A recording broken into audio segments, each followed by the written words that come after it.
Al-Hayyul Qayyum, aku kembali padamu ya Allah. Astaghfirullah ya Rabb, astaghfirullah ya Rabb, astaghfirullah ya Rabb, astaghfirullah ya Rabb, astaghfirullah ya Rabb.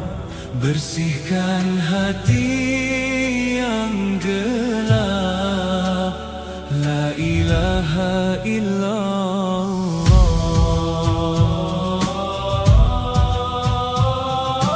Ya Rabb, aku datang dalam lemah, mengharap rahmat-Mu yang luas. Aku penuh dengan kesilapan, namun hati masih mencari-Mu.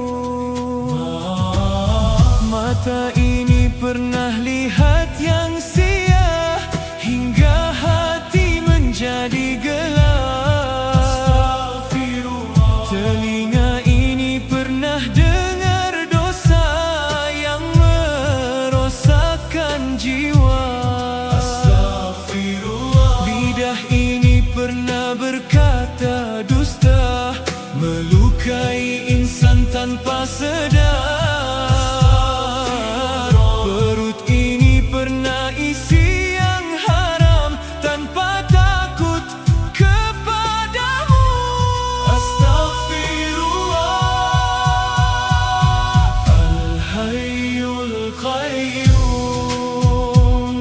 aku kembali padamu ya Allah. Astaghfirullah ya Rabb, astaghfirullah ya Rabb, astaghfirullah ya Rabb, astaghfirullah ya Rabb.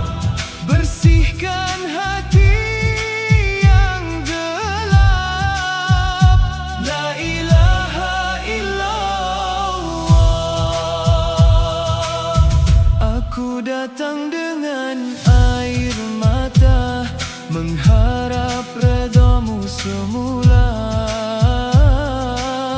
Walau banyak dosa silamku, rahmat-Mu lebih besar darinya. Kemaluan ini pernah zina dalam nafsu yang menyesatkan. Tangan ini pernah menyakiti dengan perbuatan yang zalim. Kaki ini pernah tersasar jauh dari jalan